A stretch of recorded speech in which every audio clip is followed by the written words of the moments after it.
This is WarCry. WarCry for Our Children, where the street meets the sanctuary and purpose meets power. Join me, Elder M, intercessor, street evangelist, prayer warrior, advocator for justice. We stand in the gap in the streets, in the courtyards, in the schoolyards, in the church, and on the block. This ain't just prayer. It's intercession. It's advocacy. We deal with real problems. Criminal justice, social justice, gun violence, social media, catfishing, human trafficking, mental illness, education disparities. We deal with it all here on WarCry. Our community has a voice. It's called WarCry. Each week, we link arms with community leaders, educators, pastors, parents calling out injustice. This is WarCry. This is not just a podcast. It's more than a moment. This is a movement. Join us. Let's give a voice to the problem and be the solution. I'm trying not to lose my head. It's like a jungle sometimes. It makes me wonder how I keep on going. WarCry. We're going to speak out for our children. Let freedom ring? No. There cannot be freedom until there's justice. WarCry, join us Mondays, 11 a.m. I'm just about to lose my mind. This is WarCry. They're trying to turn time back. But let us get out and give a voice to the problem. This is WarCry. Join us, be with us, or be gone. Don't push us. This is WarCry. Trying not to lose my head.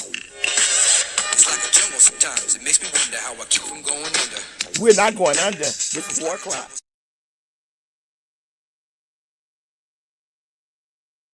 This is WarCry, and we're glad that you decided to join us. This is a youth summit. This is a panel. This is advocacy. This is us coming together to make a sound. This is WarCry. WarCry for our children. WarCry for our young men. WarCry for our women. WarCry for our babies. This is a cry out for help. One people, only us. Who can fix our problem? Only we can address the problems in the Black community. Why? Because they're our problems and no one else is trying to help us. You know, they want to lock us up. They want to push us aside. They want to take our rights. We must come together and fix our problems. Marvin Gaye said it like this. What's going on? I don't know. Hopefully after today, someone can tell me our communities are falling apart. We need to come together as a people to make a difference. This is WarCry, and I'm glad you decided to join us. I'm glad you decided to subscribe. I'm glad you decided to share, because this is an urban podcast for us, we the people. Let's bring the panel on. I am so excited about today because we're going to talk about some exciting things today. So let us bring the panel on. Hello, everyone. Hello. This is WarCry. Hello. I want you to get excited about today, because we're going to talk about some real change. Good evening. Good evening. Is Rakeem on here? Do I see Rakeem? Has Rakeem joined us yet? He's going to be our host. He may be coming on now. Rakeem? Yes, I'm here, but I got okay. I am so. Oh, you got two photos. Okay, it's okay. No, but okay, let's go. I'm gonna exit and come back in. It's echoing. Okay. Let's go to our first video. Now I'm going to need everyone just to mute right now until we can get this echo out. Just mute right now. Let's go to our first video.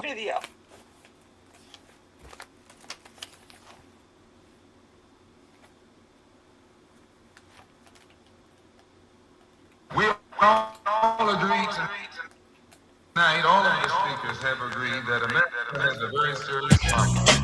Not only does America have a very serious problem, but our people have a very serious problem. America's problem is self-destruction.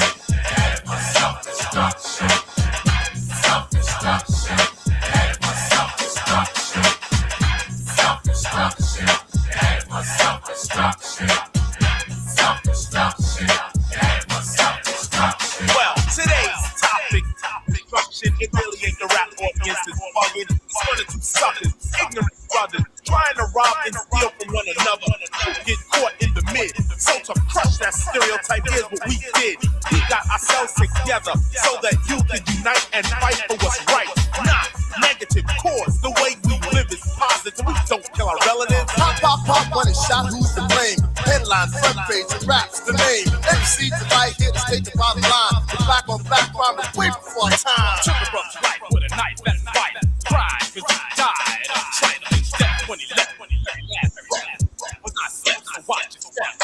Back in the 60s, our sisters would hang. How could you gang bang? I never ran from a man, and I shouldn't have to run from a black man. Cause that's self-destruction. Headed for self-destruction. Self-destruction. Headed for self-destruction. Self-destruction. Headed for self-destruction. Self-destruction. Let's bring the panel back in now. Let's bring the panel in. Self-destruction. Self-destruction. We're headed for self-destruction. All right, let's bring the panel back in. This is a serious matter. And we've got to talk about this. How many of you know or believe that we're headed for self-destruction? Who wants to tackle this question? Come on, panel. I need you to speak up. You know what? I'll speak up. Good evening, everybody. How are you all this evening? To our audience, I felt compelled to speak up because that song came out during my time when I was probably a young adult, teenager. I'm aging myself a little bit in this conversation, but I remember that song so vividly because during that time it was the rolling out of the opening of the drug epidemic that was hitting our streets, and many of our young people were falling victims, whether it be to the drug epidemic, whether them being involved in gangs, and so many things that is not new to what we are experiencing now. There's so many of our young people who are in the same throes of the same situations now, whether it be drugs, whether it be now mental illness, whether it be gang related, or whether it being a part of things or what is it, groups that are unproductive. And if we as a community don't speak to, we don't participate in trying to change or shift that, then the same song that we can play back from the 90s or the early 2000s will still resonate now. And so that heading to self-destruction, unfortunately, is a place that we could potentially be going if we as a community don't do the work. Absolutely. Absolutely. Absolutely. Can't hear you. We can't hear you, Elder. Can't hear you. Just introduce yourself with your husband and tell us a little bit about your ministry. Absolutely. I am Pastor Lakeisha Collender, and this is my husband, Pastor Chris Collender. We are the senior leaders of Kingdom International Ministries. Well, our ministry, we have the pleasure of pastoring a great deal of young people who we work tirelessly to make sure that they are not headed in the direction of self-destruction. The reality is many of our young people are nowadays, whether we like it or not, they are exposed to negative situations, circumstances, people, whether it be via social media, whether it be when they go to school, the exposure is beyond what we can stop at this point. And so what we do here at Kingdom International Ministry is we create space for our young people to expand, to grow, to find safety, to find their place of the place where they identity. And we pride ourselves in being transparent. I can say for myself and Pastor Chris, we are not novices to things that have transpired in the street. We didn't just get saved because we had nothing else to do, but we were saved because we were headed in the place of self-destruction. But we were brought in, and now what we desire to do is make sure that the young people that we come across don't fall into the entrapment that we were saved from. So yeah, Okay. that's Okay, I see Mr. Tillman. Are you on the line? Are you on the line? I see you there, son. What do you Yeah, think about it? Are we headed for self-destruction? Introduce yourself. yeah. Good evening, everybody. My name is Shakur Tillman, and I'm 19 years old. So this is something that I be thinking about a lot. This topic, probably, I feel like my generation is lost, and we don't.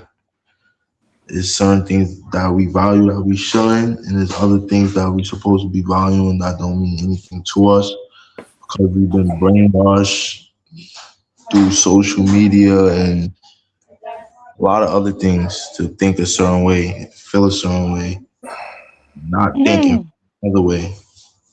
So okay. Rakeem, how about you? Are we headed? This is our guest panel speaker today. He has hood therapy. I thought that was such a unique name, hood therapy. I've heard of Christian therapy, I've heard of mental therapy, but hood therapy. Rakeem, what do you think? Introduce yourself to the audience. Are we headed for self-destruction? Hey everybody, my name is Rakim. I'm on the fence about it because it's like we headed there, but if we have enough pioneers to stop us from heading there, I think it may be something that we can possibly stop, if it makes Mm, sense. so you don't think it's too late? Okay, let's go to the next video, It's which is going to introduce us to hood therapy. Let's go to the next video. Self-destruction.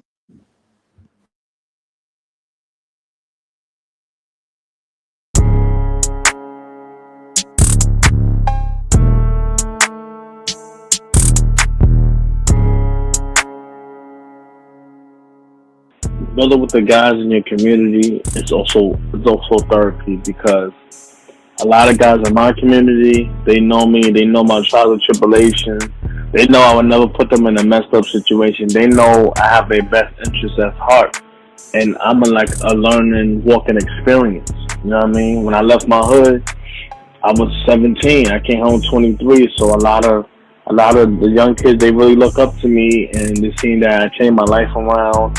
I'm doing what I need to do. You know what I mean? They see me making my little clothes. They buy my clothes up. They see me changing lives, working on just, bettering my community. Like once a month, I take them out. We go to pool. We go bowling. Treat them like you're my guys. Family's important. Building's important. You ain't gotta be blood to be family. This is where the Know Your Rights training started. This is where I first became a youth organizer, a new leader. It was like I had good experiences here, man. A lot of good experiences before this, man. So before I met this job, I was just out in the streets just doing crazy stuff. Actually, the dude I was talking to, that's like he was one of my little crime partners, because we used to take cribs, squatter cribs and stuff like that. This is the only hood Chinese restaurant next to the liquor store that do not deliver. They don't play that. I feel like I'm already healed. So my healing really comes from like helping the youth in the community, giving them jobs, helping them like if anything, you can't pay your phone bill, I'll pull up on them. I do phone bill support, and we get them equity funds. So that's like $600 a month for like 8 families since COVID hit. I design my own clothes. This is VGHA, which stands for Victoria Gohar Association. This is something that's going to be long lived for my mom. My mom passed away from cancer, so I feel like I'm building her legacy for me and my daughter. So when it's time for me to just go about my business, my daughter got something that she can look forward to. Be a part of. My stillements support me. How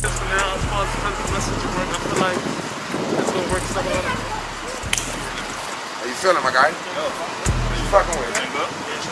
Video? Yeah, they just talking about that. Fact, do your thing, man. You know I love you. You know the hood love you. That's a fact, bro. Do your thing, man. The hood love him. That's a fact. Do your thing, my guy. It's my guy. Make sure you good. That's a Appreciate it, man. You know that. This is hustle. I feel like the credible messenger 10 years from now, it'll be good where we can police our own community. You know what I mean? And I mean, it may be light police presence for things that we can't solve, but things that we can solve. We can take back the community, give them resources. I mean, just give them a better opportunity, especially when they come down to cure violence, because at the end of the day, it's like the credible messenger and cure violence go hand in hand. So if we can stop the minute altercations in the hood, we don't really need the police for real. We can do that ourselves. You know what I mean? Even there's been many altercations that I stopped. Just so it won't go next. No police is called. When they see each other next time, they give each other a pound and went about their business. So I know that. And then the heavy police presence, it makes the community weary, especially when everybody getting killed. You don't know if they're gonna hop out and kill you or not, man. So that's another thing, man. It's like for that 10 years, man. That 10 years is gonna be a beautiful thing. Hopefully, I have VGHA off the ground and fully running and doing what it needs to be done in that process of time.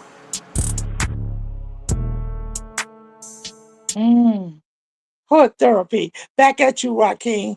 Back at you. Tell us how you came up with hood therapy. Give us a little bit about your past. How do you know the streets so well? How can you speak the language and think that we can police ourselves and we don't need to po around? I mean, come on. How many people on the panel think we need the police? Raise your hand. How many people really feel that we need the police? How many people feel that we can police ourselves? That we can build community and police ourselves? Raise your hand if you think we can police ourselves.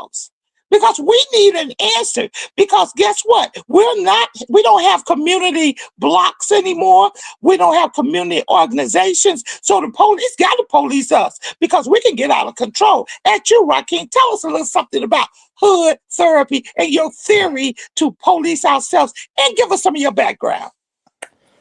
All right, so I'm gonna give you my background.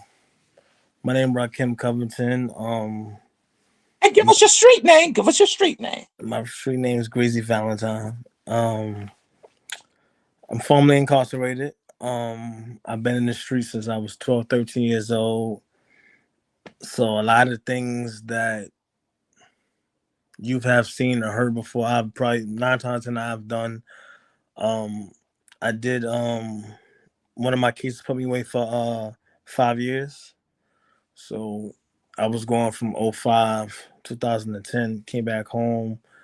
Still was dibbling dabbling in the streets, but I found a calling. My first big opportunity was Center for New Leadership. At that time, Dr. Devon Pryor and Eddie Ellis was there. Devon, I feel like it was more Devon, brought me in under his wing. and there I experienced everything. I learned know your rights training. I did so much work in the community. I feel like a big part of me in that community was what introduced the center to the community. I was the liaison person. They was in the community before I got released, but I feel like so when they brought me in, that's when the community actually knew exactly what they have done. And from there I gained so much tools. I went from this small to being the field coordinator. Um and that's my little background. Okay, now let me ask a couple questions. So Mhm. you first your first interaction with the police force was when you were 12. Is that what I heard? Well, I've been outside since I was 12. My first interaction possibly came from like 13, 14, little scuffle and scrapes with the law at that time. And it's not, I don't know for anybody else, but like for certain people, like your first interaction won't be your last. You know what I'm saying? So, and then, like, But why do you feel that way? Why do you feel that your first interaction won't be your last? okay, so all right, so if you live in your life on the edge, I'm gonna revise. You live in your life on the edge, your first interaction won't be your last. So usually, people who dibble and dabble in the streets, some way somehow they will get incarcerated. May you be on Rikers Island, may you go upstate New York. You know what I mean? One of the few. And if you go upstate New York, and come home, your objective is never to go back. So with that being said, I did 5 years, and mentally for me, I said I gotta do 10 years plus in the street to gain back the 5 years they took from me. You know what I'm Mm. saying? So I've been home almost, my daughter about to be 16. I've been home almost 16 years. Okay, tell me, how was it when you was locked up? Did they send you to a juvenile facility or did they No, send you at that upstate? time, I believe at that time, raise the age wasn't a big thing. So 17 years old, you went to Rikers Island. Now, but if you was fell in the bracket of raise the age, 17 years old, you go to juvie. So happened to send me to Rikers Island. Right on Rikers Island from 17. I stood up for a little minute, going back and forth to court. I eventually turned 18. And August July 19, 2006 is when I copped out. And August 13, 2006 is when they sent me upstate. You know what I'm saying? Mm. So my first spot being at I had a high classification. At that time, you used to go three places. At that time, if you're low classification, you go to Ulster. High classification, you go to downstate, and if you was upstate in the areas living, you go to Elmira, and so on and so forth. You know what I'm Mm. saying? And so my first actual jail was Washington Correctional Facility, Mm. and then from there I started bouncing around because I, to be honest and be transparent, I was in a gang. So usually young gang members or gang members period, when you go to jail, the gang violence continues. Whether or not, because you gotta understand, it just got better around them times, because from like the 90s to the early 2000s, it was the Hispanics and blacks going at it with each other. You know what I'm saying? So it just got better, but it was still, things would still go down, and then you had the black on black crime, so things of that nature. Okay, okay. Mhm. Shakur, do you want to come in and just give us a little history, maybe about your background as well now?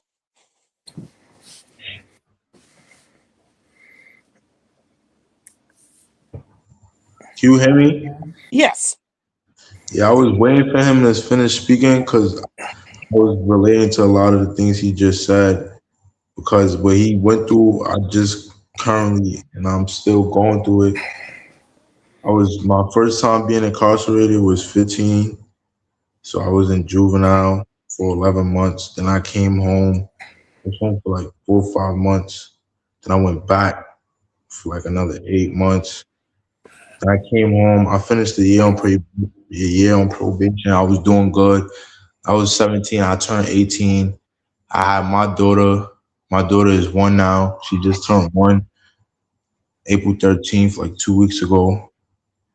But while she went during her birthday, I just came home. I was released 2 weeks ago now. I just came home from doing 11 months on Rikers Island. So How was Rikers Island? Can you share that with us, son? How was it?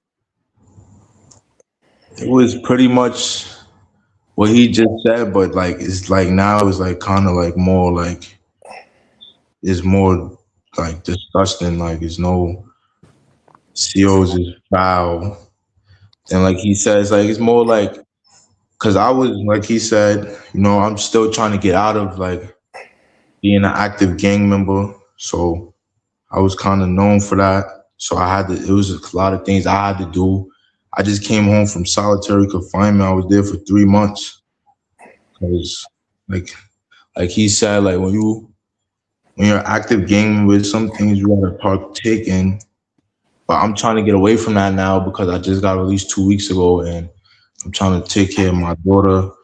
And it's just a lot going on with that, and just trying to get my head above water and get back because it's like I got to start all over again.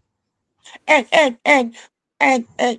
Shakar, we're going to introduce you. I want to make sure that you and Rakeem, you guys connect.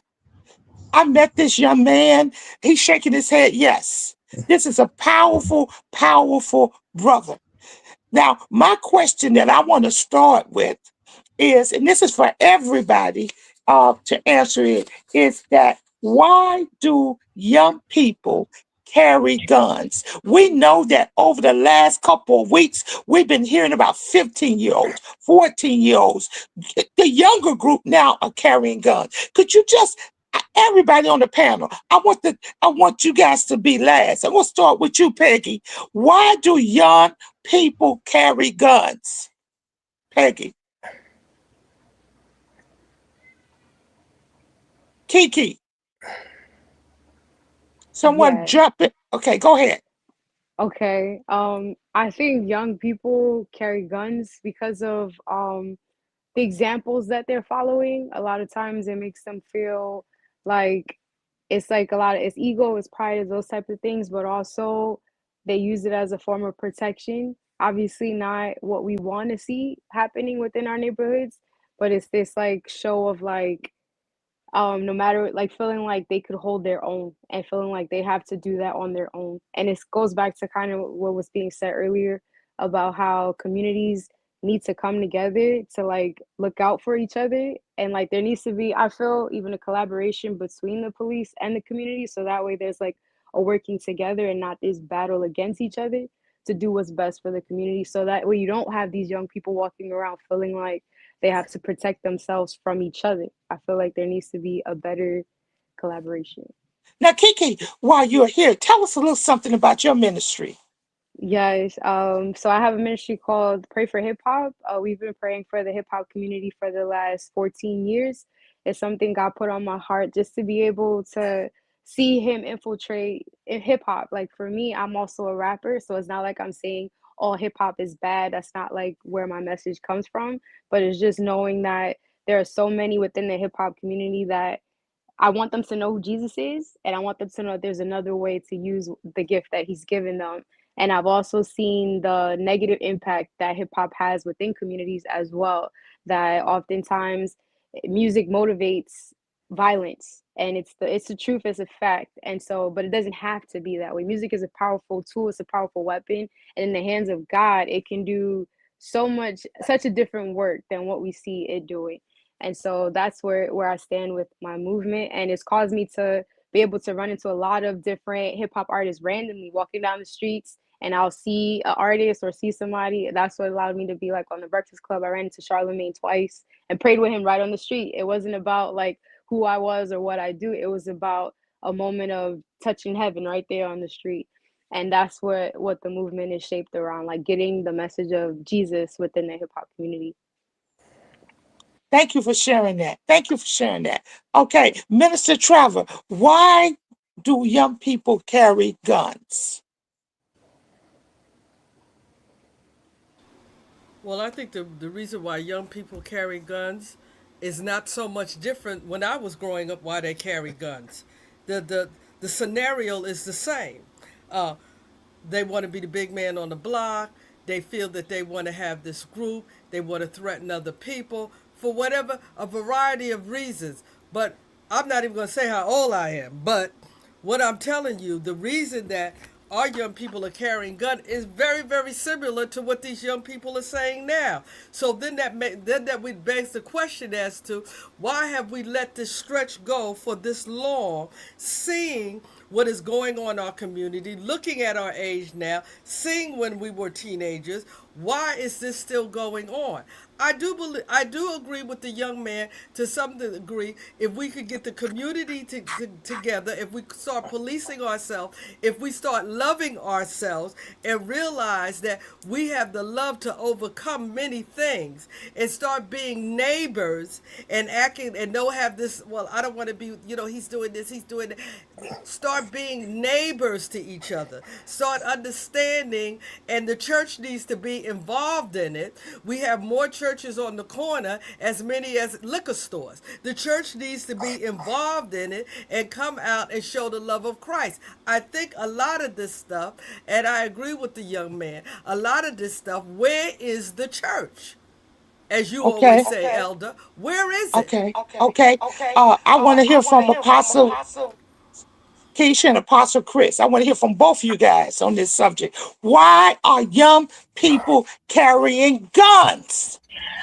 Uh, Whenever a set of people feel disenfranchised, when they have been beat down, when they have been made to feel weak, unimportant, unvaluable, the only way to take their power back is to do something that is extreme.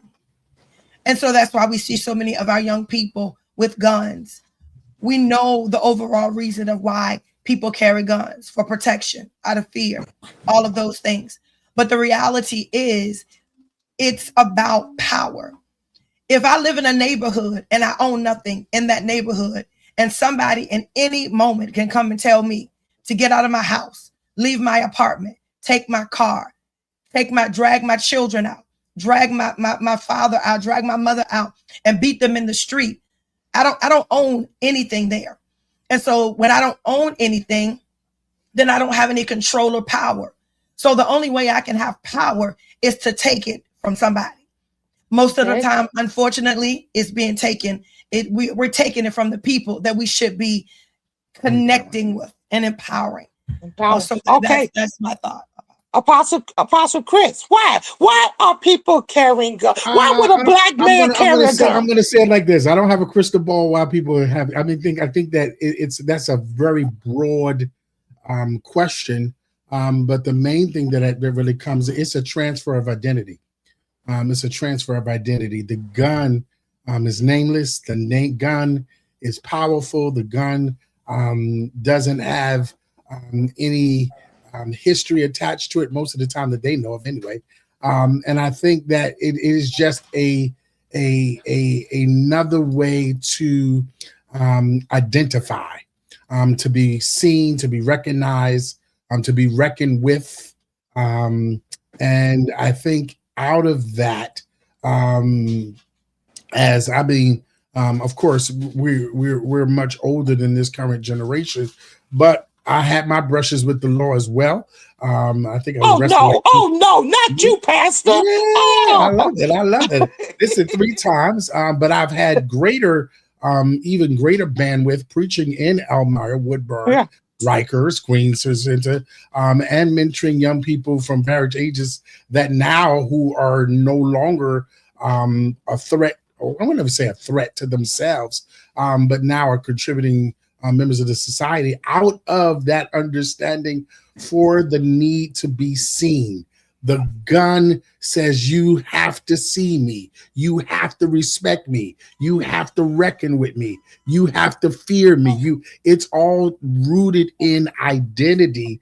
And that identity is shaped, of course, gangs are about community. Right? It's nothing new. Like And about family. It's I'm a about big Peaky family. Blinders fan that's really out right now. I'm a big Gangs of New York fan. I mean, gangs have been around. Church got gangs, really. To be honest with you,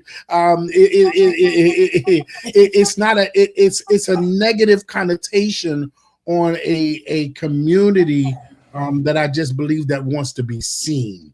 Okay. And for us as men, especially, I think who are the main gun carriers, even though some sisters is doing it, is about that. This empowers me. This says you have to see me, and all that comes along with being seen. Okay. Now, just as we speak, and I'm going to turn it over to Tillman so he can speak because I want to hear from them. They say that the reason why young people are carrying guns is because number one, it's for protection. Number, they feel like they need to be protected from something, from others, and probably other gang members. Number two, it says it's the image. They carry a gun because it's the image and the way the culture has driven them. Third, they say they carry guns because they begin to hustle, and they know the gun is a powerful thing when they begin to hustle and do different things. Then they say they carry a gun because they want to make sure that people know that they are the threat and not to mess with them. So these are some of the things that say that we know that people carry guns for protection, for power. They carry guns to do illegal things. But now, Tillman, I want you to answer this question. Why do you think our young teens at 15 are carrying guns? I mean, 19 and 18 and 20 is Yeah. too young as well, but 15, why would a 15-year-old need a gun? Yeah, I could. It's crazy because I agree with all those reasons, but I don't think none of those reasons is number one. Okay. Because I could tell you firsthand because I'm 19 years old, but I bought my first gun when I was 15. So I could actually speak to this. I really think the number one reason is fear. Cause it was not even for protection. Cause you don't. What you need protecting from? It's really once you start going to school and you gotta worry about when this person, that person coming. After a while, you're gonna figure out you can't beat everybody. You're gonna want a gun.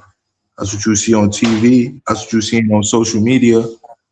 Then you got the drill music. It was amping it. So that's what people. That's what we resulted to. Guns. Now it's like now it's not about who can hit the hardest. It's about how many times I could shoot you or how many times you can shoot me. And there's no fear in pulling the trigger. There's no fear, Tillman, in pulling the trigger. Is that easy to pull the trigger? It's Yeah. it's definitely fair in pulling the trigger. I could speak to that. I'm not trying to throw my life away. It's some people that don't care. But me Okay. personally, I always did it just like after a while, once I've created an image, because that was a part of it too. I created this image that I thought I wanted to be the biggest gangster. So now it's like people really started to hate me and want to kill me. So it's like, I need a gun. Okay, So we're going to turn this back over to Joaquin. Joaquin, fill us in. Why do teenagers, 15, 14, 13-year-olds, need to carry a gun? It's multiple reasons though. So I could just do it like I'm I'm about to be 39. So back in my days, it was just really to protect yourself because you could be walking on a different block or seeing the wrong individuals, and just because you're not a familiar face over there, somebody would try to cause harm, right? You get some people blame it on the drill music. I don't really per se blame it on drill music, but it does play. It does has a factor in it. I'm just not gonna put the full blame on that. A lot of people carry guns because they just don't want to be the next person on the t-shirt either.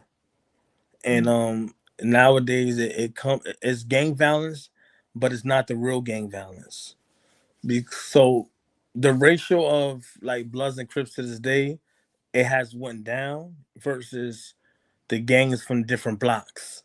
So if you from this block and that block, we don't deal with this block or that block and it's up. You know what I'm saying? I live in I'm from, I ain't gonna say I live in the red zone area, but I'm always in the red zone area, which is Bed-Stuy, and it's shootings over there on a regular. You know what I'm saying? And it's just like hood beef that's from generations to generations to generations passed down. You know what I'm saying? And it's just as bad now because people want to know how many caps you got versus how many degrees you got. You know what I'm saying? So that plays a big factor in there as well. Now, what happens the first 24 hours after the shooter has been locked up? What happens Wait, as far as what, like in the hood or just like when they society? locked up and when the police takes them off the street? What do they go through? Because they don't get any type of mental illness treatment. They just take They them and no lock them up. no. So this how the process goes. You get locked up, you sit in the precinct. Usually they catch you in, you sit in the precinct from like 8 to 10 hours, right? Or maybe more depending on it, right? So once you go to central bookings, that's when you see the mental health people. But Oh, people right. don't. So you do see the mental health Yeah, the people. people just don't want to talk to them. They everybody, hardcore. I'm fine. You get what I'm saying? But I know a lot of gangsters that shot guns, but and sell crying. You know what I'm saying? So it boils back to like them just you have an ego and pride that you don't want to seek the help because it's going to make you look weak. You know what I'm saying? Like that's like a person passing away. You know what I'm saying? You feel it, but on the outside you want to just be the strongest. You know what I'm saying? So you don't let it show, but then at night you cry every night. You know what I'm saying? So you do get to see mental health. So when they now if you go to now you see the judge. If you get remanded, you go to reception, and still you go to reception on Rikers Island. Let me be clear. You go to Rikers Island. Depending on the age, they put you. They depending on the age is where you get categorized. You know what I'm saying? And then like so, if you go to adolescence, when I was on Rikers Island at that time, it was ARDC. Now it's RNDC. You know what I'm saying? So they changed the whole name. You know what I'm saying? So when you in reception, you got to see medical. So you get to go see medical again to make sure you're all right and make sure your headspace is right. You know what I'm saying? So you get like two chances, but like I said, people deal with a lot of pride and egos where they just don't want to say nothing. You know what I'm saying? They got to be hard. You know what I'm saying? Because now you're on Rikers Island, now you have to be extra hard because you don't want nobody to look at you as a punk. So while you on Rikers Island, you always on a defense mode. And even on Rikers Island, they have mental health houses too. Oh, so you That's do why get chances to you get get you some get type you of get a lot of mental chances. health treatment, because that's what has always been one of my concerns. I mean, um, Can I and say another, something? I'm sorry. Can I say something? Yes, most certainly. Come on in, son. Yeah, it's what he said. A lot of what he said is true, but they don't really help you. Like me personally, I went through all of that. I spoke to them. They gave me medicine, and that's about it. That's all they do. They said they're gonna come. They're supposed to meet with you once a month. 3 months go by, nobody comes to meet you. No, you don't speak to no therapist. Supposed to speak to the psychiatrist every 2 weeks. You don't speak to psychiatrists in 4 or 5 months. They just got you on meds, and they're not. Nobody's talking to you. Nobody's doing nothing. You gotta literally tell them, "Oh yeah, I'm gonna kill myself to get to a therapist." And nobody's doing that. I'm not doing that. So Do they still got they used to have suicide watch. They still got suicide watches in there? yeah, they got suicide watch, but you gotta Okay. really be Yeah. trying to kill yourself. That's why I'm not. I wasn't gonna get no suicide watch because I wasn't doing it. Yeah. Mm. But they don't come talk to you, even if you're trying to seek the services. Hmm. They like string you along. They act like they're gonna help you, and they don't. They don't help you do nothing. Now, when you get out, do they still offer you mental health uh, counseling? They're Depends supposed to. on where you getting out from. It depends. My bad, bro. Yeah, they So supposed to give you like if you get released from the island, they supposed to send you to this whole building and get everything set up before they release you. But I got released from the courthouse, so like I had to technically call them or go stop into the center. mhm. So I did that, and they prescribed me my meds. So I got my meds, but that's about it. They don't give you a therapist and all that. I don't know. So do you feel like the meds work? Yeah, they work, but it's like I don't want to just be medicated and not speaking to nobody. Mm, What's the point of that? I could have went and got drugs by myself. yeah. Okay, what can we do? And then I'm gonna let the panel ask you guys some questions. What can we do? How can we help improve or communicate effectively to the 19-year-olds, to the 14-year-olds before it happens? We're so much into a reactive mode.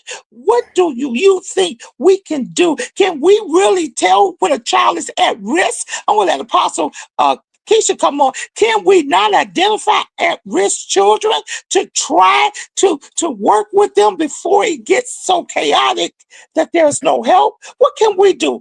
I want to, Joaquin, I want you to go, and then I want you to go, Tillman. What can we do? Okay, so I'm not an expert, so I wouldn't know how to identify the trauma before. I can only identify the acts after. You know what I'm saying? But they do have programs. They had a lot of things that I just feel like the this is how I feel, right? I'm be honest. When I was coming up, we had after school programs. We had different activity. We had things that we can go to. Uh, I wasn't a big fan of the PAL. I didn't go there, but I was like I was an internship to keep me on the right path, but I still strayed wrong, if that makes sense, right? Now, over the time as me being out in the community, uh there's not enough mentors, because not just young people need mentors either. Older people need mentors too. You know what I'm saying? Like, people don't even help old ladies across the street like that no more. You know what I'm saying? So it's just like a lot of things change depending on the neighborhood you in. You know what I'm saying? They do have certain programs, but there's not enough programs to assist as well, because it's also on the parents' job to try to manage and be there for your kids, because it just everything just changed now. You feel what I'm saying? And if it was, I know it's one program, the guy named Barry Cooper, he had something called the Bro Experience, which he was getting the young kids, and most of the young kids in there didn't. He had a mixture. Some was into the streets, some was not. Some was trying to stay on the right path, and I can't say if the other ones wasn't. You know what I'm saying? But I've done mentoring before. I used to go. Actually, I used to go on Rex down to speak to the kids. You know what I'm saying? And like, if we had enough of that, where kids' voices are being heard, it'll be better. It's like you just gotta have more activities and more hands-on trainings. You know what I'm saying?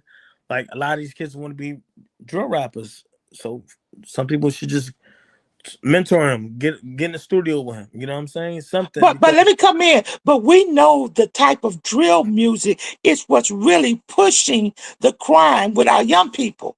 I That can't I can't really say that.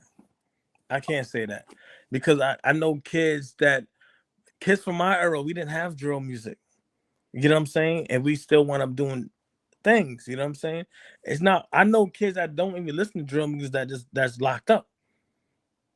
You know what I'm saying? But I'm not gonna blame the drill music. But I know the drill music is a factor in it, but I'm not gonna solely just blame it too. Okay, it's a fact because the drill music is sometimes violent. It's the Hmm. expression of what sometimes they're missing or they see their peers missing. Before you come in, Tillman, I want to bring Kiki in. What can we do, Kiki? What can we do?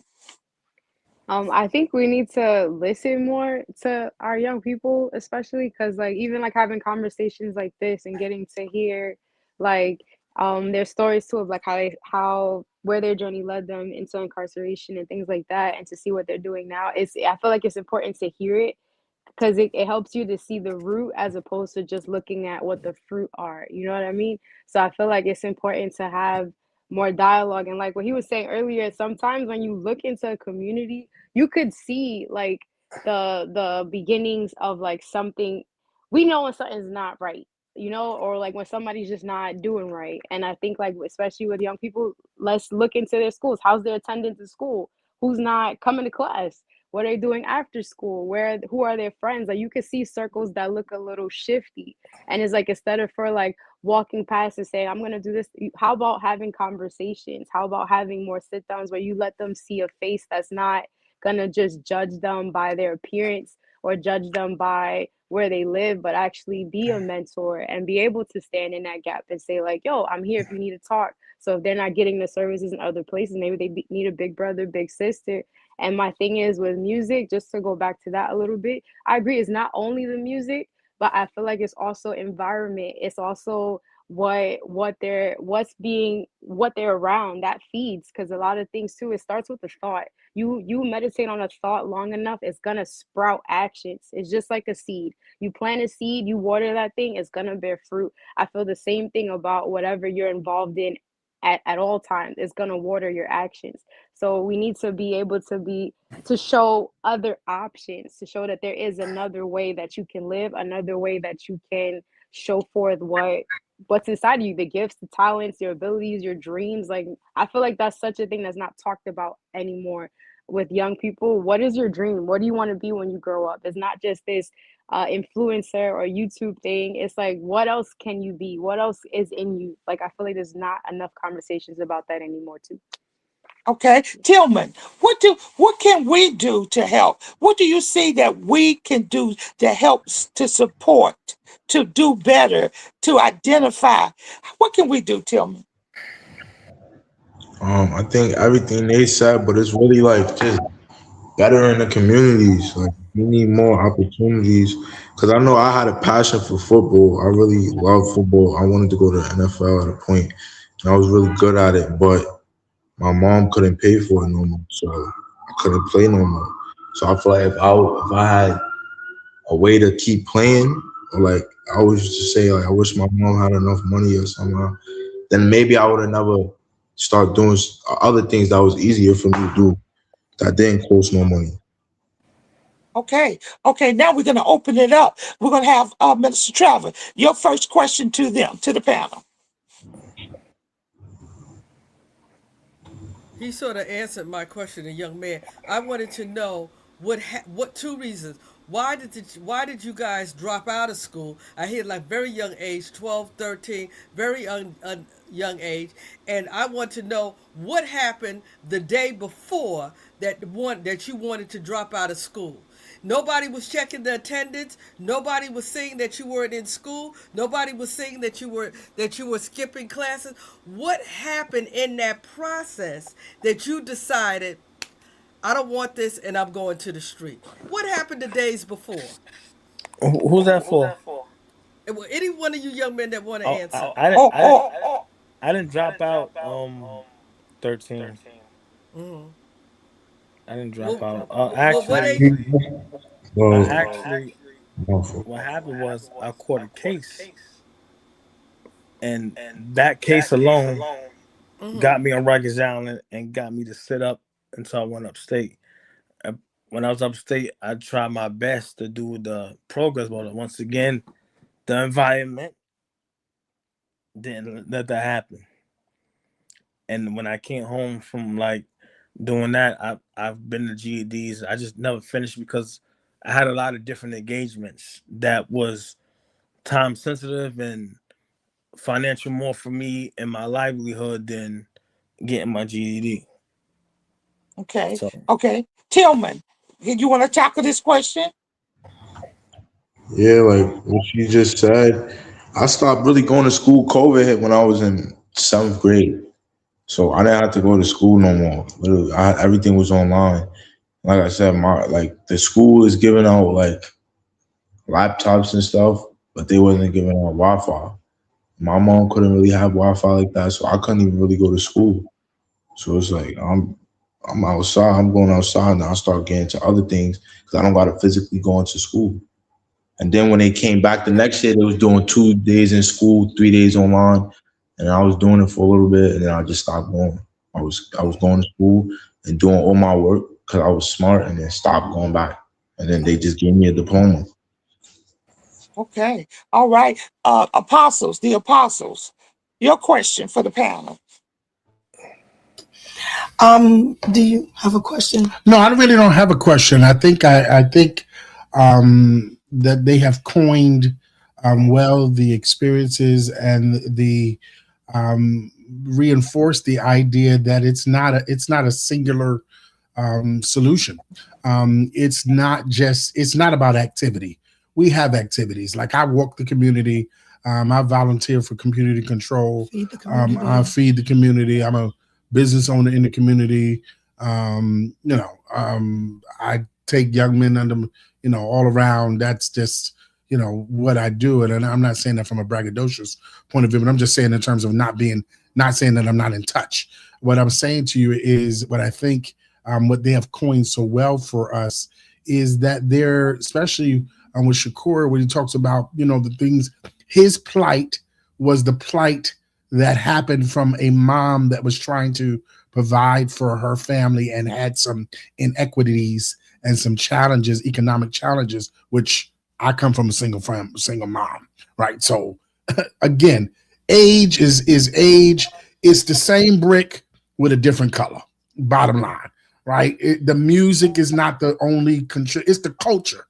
It's the whole Black community culture that interfaces with the church, but the church is not the problem.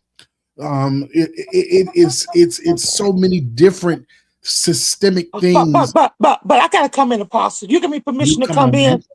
I feel the church is a problem. It's one of the problems. I feel the church is one of the problems. Now, I'm not saying your church, but if we look at Brooklyn, no. I think I disagree. You came, so you and we both came out of doing youth ministry, right? Yes.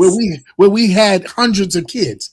That the church has been doing what it. Listen, you can't but Chris, I gotta come in. The kids we had was not the same kids that we're faced with now. We cannot say they the same kids because they didn't went to jail. They done had out of wedlock pregnancies. They done did all the. So again, it's the same brick. You just got red now versus yellow. It's the same brick, and I disagree. Different society, different challenges. I'm going to disagree. Okay, I'm going to still push back. But let me say this. No, you're my brother. I love you. But what I'm saying is, if we look at the amount of churches on Fulton Street, that's Brooklyn, not open. That don't open, but one day out the week. Are you sure that they don't open only once a week?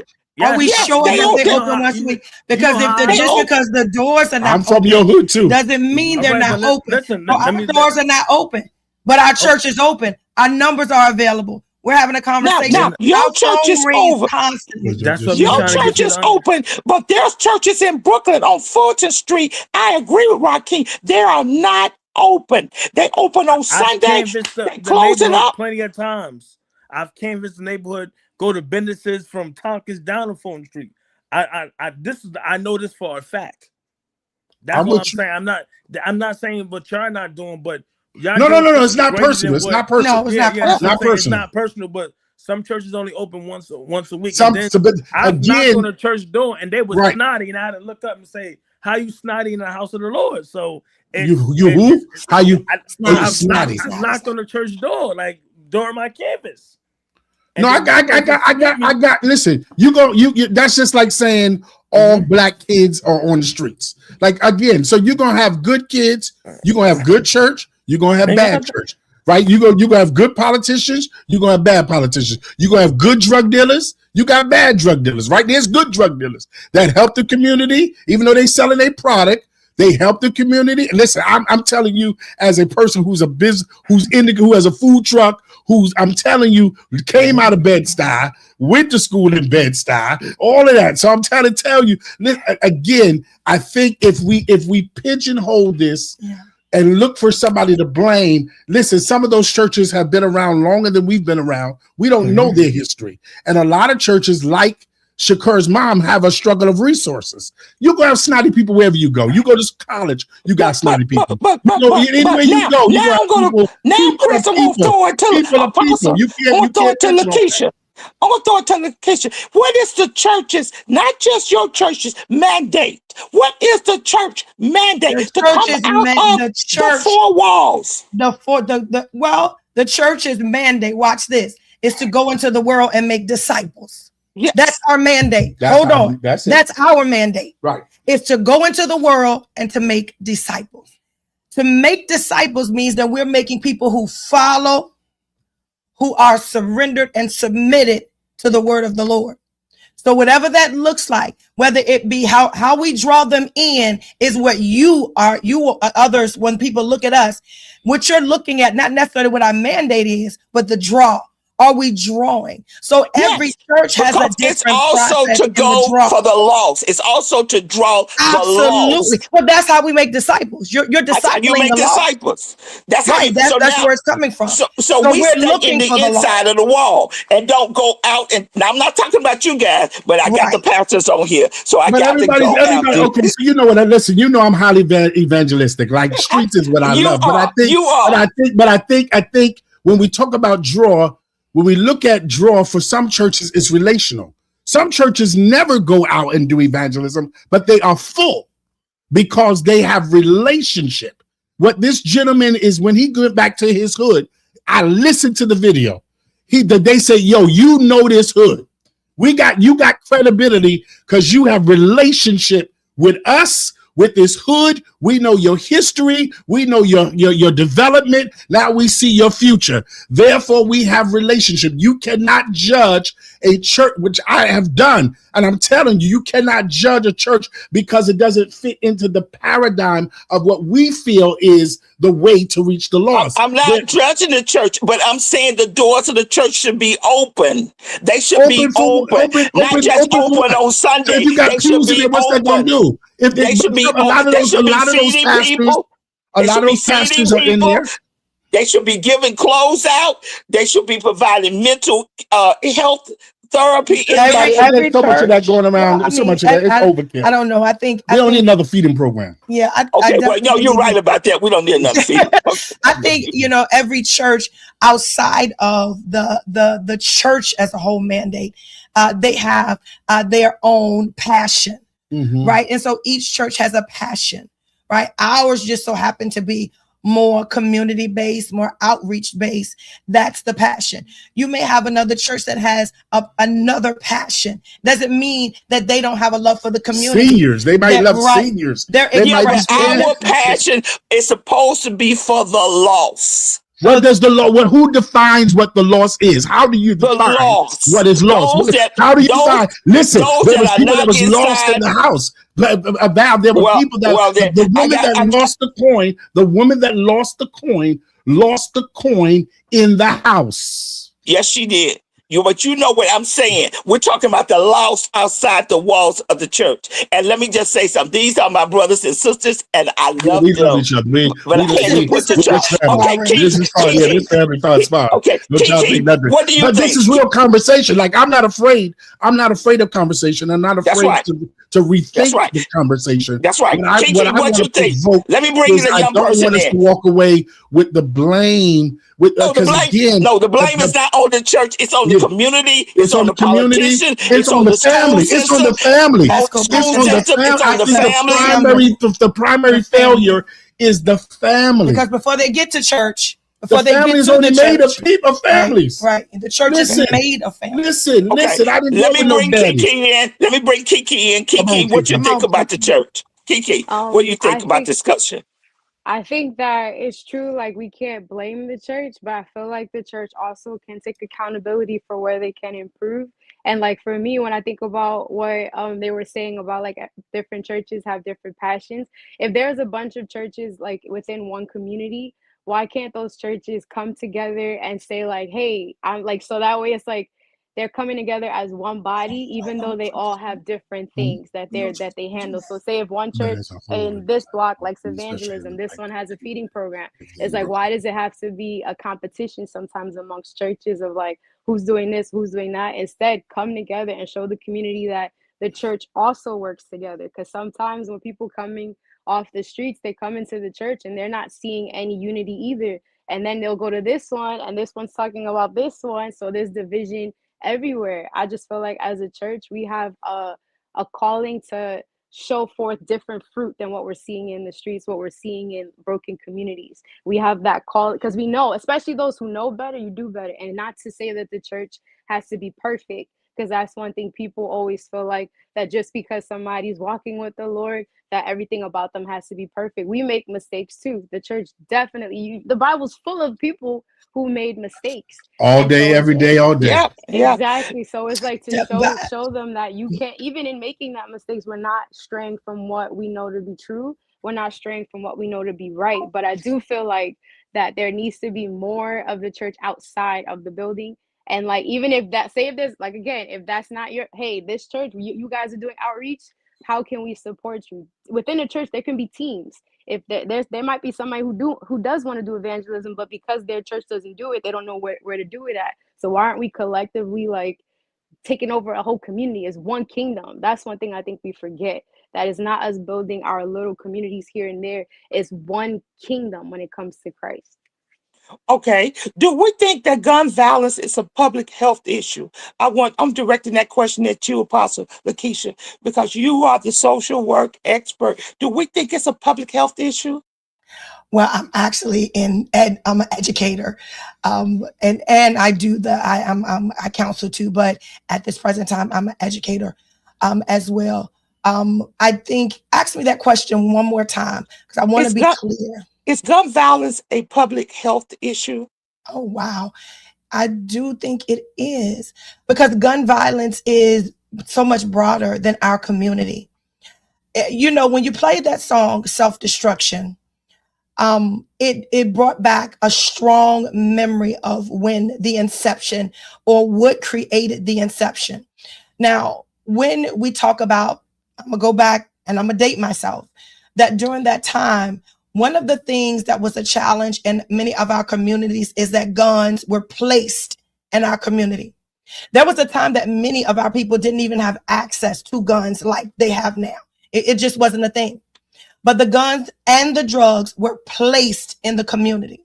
And so, meaning that they came from somewhere else and someone else had a plan to put them in the community so that it could cause or wreak havoc. And it's done exactly what it was set out to do. So when we talk about guns, we cannot pigeonhole it to just our community. Guns is a systemic global problem because we're currently in a war with another, in another country right now. So guns are so much bigger than our community, and it's been almost like something that has been worshipped in this country. It's economy. Yeah, guns is economy. It's NRA, baby. It's NRA. It is. I mean, if we really ready to go to it, I could go. Business. I could have called it a long time. It's NRA, and it's just let them kill themselves, right? And let that's them self-destruct. They, and while pushing the agenda when they go to Capitol Hill. Yeah. Capitol Hill. Yeah. Yeah. At one point, we did have at the White House. We had a gun prevention office there, but since the new president came in, he closed the White House Office of Gun Violence. So we don't even have people now pushing that. You can look at that. It was the standards was changed and became different, and so the monies was taken away from us. So there's a lot of monies that we were using, we're not using now because there's not available to us. Rakeem, what do you think? What can we do to be better? What can we do to be better? Tillman, what can we do to be better? Do you think that we need to have mobile crisis units out to counsel people?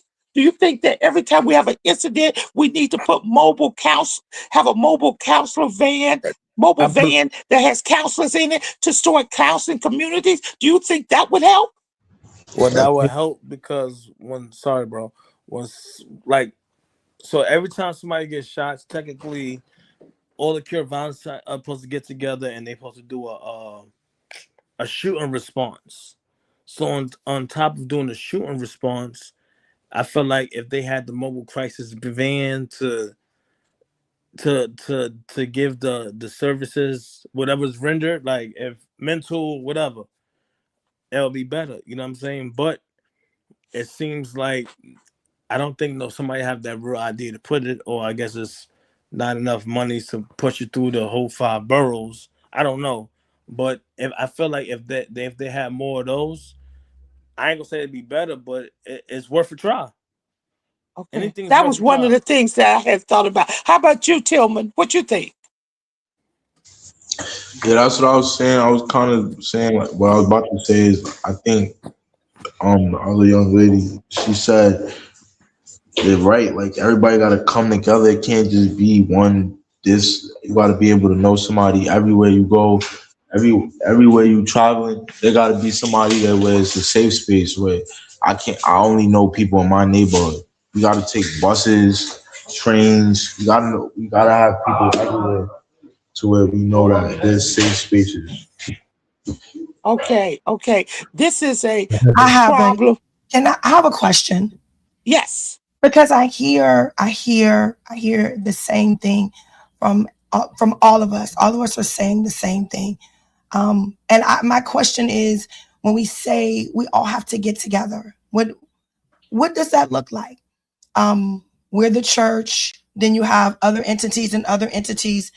What does that look like to everyone? Everyone says we ought to just get together. Does that mean that when I invite you to my event, you're going to come? Does that mean, what does that all look like? I would love to know that from everybody. Okay, I think that's Joaquin, that's the Joaquin. church. We want to know. Yeah, Well, Joaquin. What does that look I like? think Keelanda said it, but I'm gonna touch on that and I'm gonna let her finish. When she said we all need to come together as collaboration, meaning you, elder, whoever, we come into this a room, we put these ideas on the paper, and we make it happen. That's what I'm gonna say, but I'm gonna let her touch more bases on that. Okay. I would say yes that, and I think it's like this what's happening right now to have more conversations, and then where we can figure out ways to have action points after that, where it's not just like, because even like listening to like Tillman's story and Greasy's story, it makes me think a little bit about how I form what I do. It changes my perspective already of like how I see things, and so just having conversations like this is so important, and to continue it, and like, and what you said is a good idea. Like if you're having an event, even if we can't physically be there, we could post it up, because now we see your heart, we see where you're coming from. So it's like now we're getting to know you, so I know that if I send people to your event, they're going to be amongst people who will see them eye to eye. So it has to be a thing of getting to know one another, who have the same heart, who have the same mindset, because you want to know that if I'm telling a young person to go to your church that lives in your neighborhood, I want to know that when they come in there, and if they smell like weed, or their clothes are a little baggy, that they're going to be embraced and shown the love of Christ, as opposed to telling them immediately, pull that up, why you smell like that. I want to know that, hey, if I get to know you and I know that they're going to go there and they're going to be safe, like I like what Tillman said, a safe space. We need to get to know more people who have a safe space, so that way, like, again, if I know somebody who's near you, I can be able to say, look, or Instagram or social media, such a good platform to be able to promote what's going on in other communities that I may not be at. Or the same for you, you could promote where I'm at.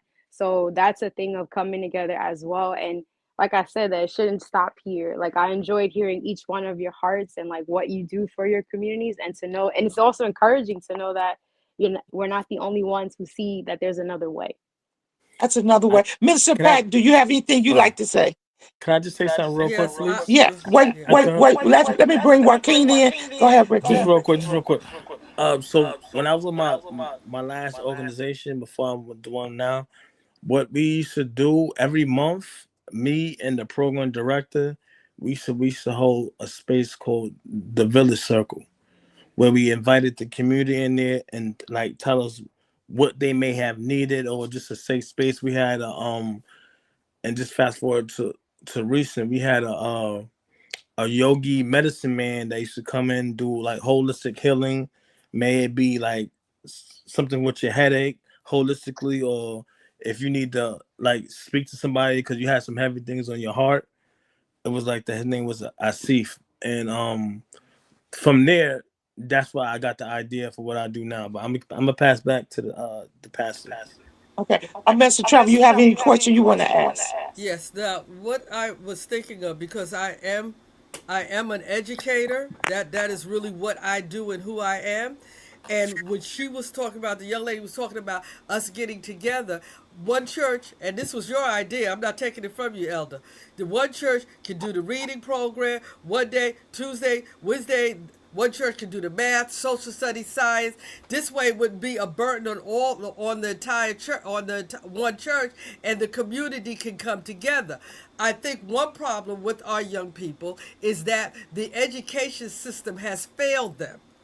And because I am an educator, I have done many things to pull my kids out. For an example, if I would have known that young man, and things have come to my office, that young man did not have money, his mom didn't have money. If we knew that, we Mm-hmm. would have made sure you got that money.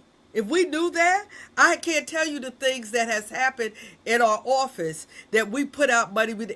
Not to say brag of this, that, and the other, but if our community needs it, we needs it. They need things personally. They need things educationally. The problem is that I'm trying to decipher is why are our children dropping out of school and going into these gangs and getting in trouble? That's Well, the what I'm trying gangs, to. I think, and we got to do a part too. The gangs represent a family, Yes. Mm-hmm. So what and is why? But so why? A school is supposed to be. That's how they have these community schools. But the school is supposed to be a decipher of a family too. but That is what a school is supposed to do with the emphasis on education. but Our gangs. children are not being educated. But see, one of the Why? And things that a gang once they leave represents school, they lose the family. is the family. That's Once they right. leave school, they lose the family. I'm an Absolutely. educator as well, and we there The, and we are tight knit. the We game. actually I educate children who have what they call intellectual delays, and also children who have behavioral issues. Right. And they're tight knit when they're at school, Uh huh. and they're great when they're at school, and they're loved when they're at school. We love them, we teach them, we give them community, but then they have to go home. And when they go home, that's when all craziness But happens. And don't you think every it? Don't Monday you when they think come back, it's a fight. But Now, don't you Joaquin, think you it's want to the come in? obligation of Yeah, the yeah. school? I just want What? Oh, sorry. gangs offer family sensibility and somewhat accountability. You feel me? Okay. Like I'm not condoning in gangs, but gangs have their own codes and conduct they live by anyway. You know what I'm saying? So a wild youth could go over to a gang and not be as wild as when he wasn't with that gang too. You know what I'm saying? It depends on the elder in that gang who's gonna put them on the right path as well. You know what I'm saying? Okay. Because gangs is really supposed to control the community in a good way, not in a bad way. Interesting. I Mm-hmm. never would look at it like that, but maybe Mm-hmm. that's a different thought, right, Apostle Chris? Maybe that's a different thought. That's a different thought. I said that. I said that You said in my it. discourse that gangs are not, they're good. Just and again, I've dealt with good drug dealers who have said to me, "Hey, feed those 10 people that's strung out on crack on heroin." Even I know he's feeding them heroin, but at least want to get them fed. So again, it's as this young man just said. Again, I don't think negatively about gangs. That's not even my mentality. I'm not, again, for me, I'm not trying to be the cure all to be all. I think you have to know your lane.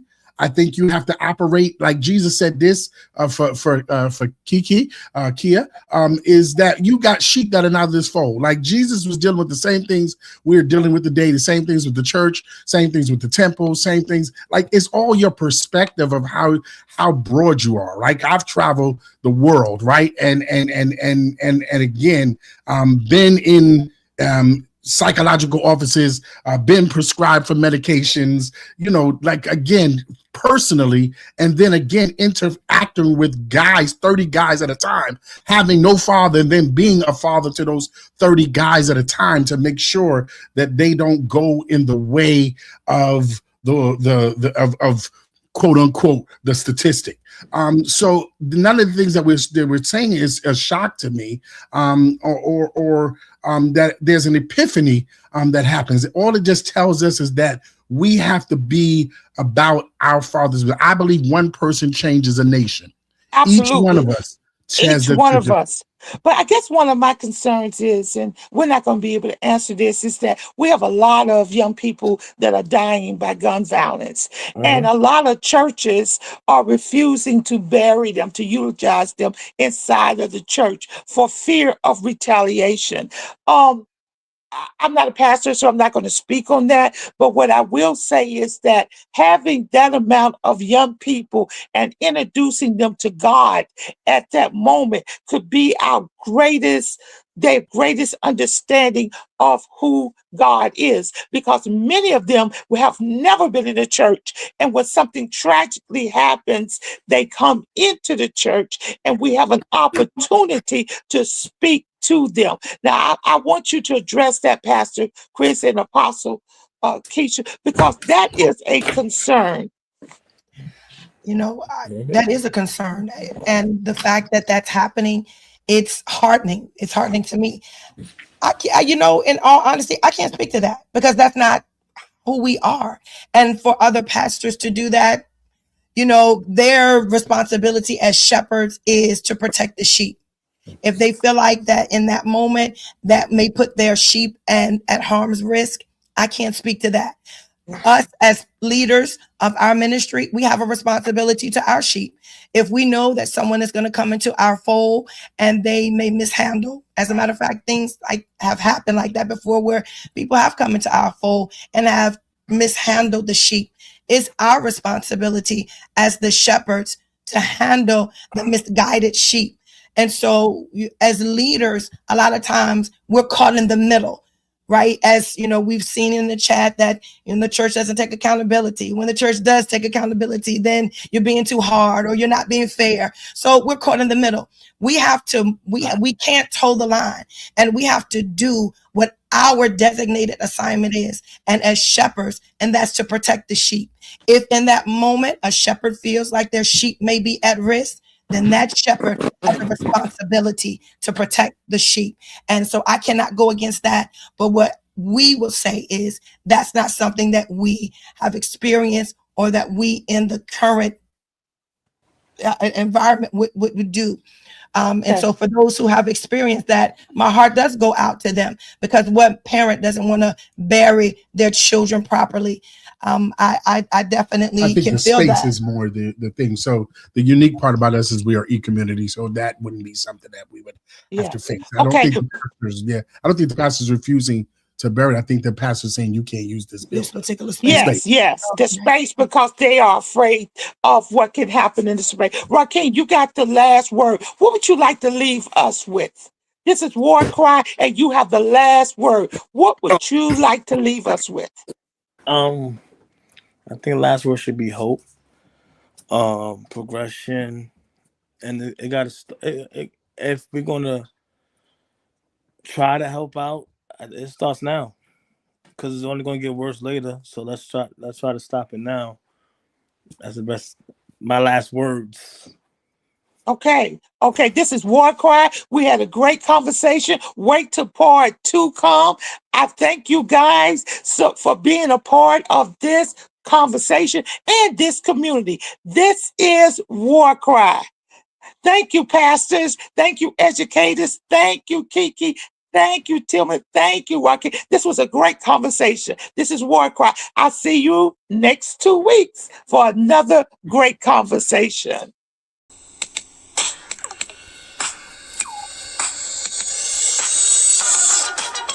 This is WarCry. WarCry for Our Children, where the street meets the sanctuary and purpose meets power. Join me, Elder M, intercessor, street evangelist, prayer warrior, advocator for justice. We stand in the gap in the streets, in the courtyards, in the schoolyards, in the church, and on the block.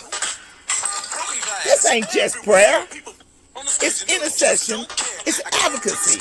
We deal with real problems. Criminal justice, social justice, gun violence, social media, catfishing, human trafficking, mental illness, education disparities. We deal with it all here on WarCry.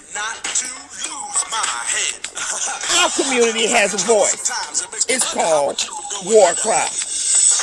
Each week, we link arms with community leaders, educators, pastors, parents calling out injustice.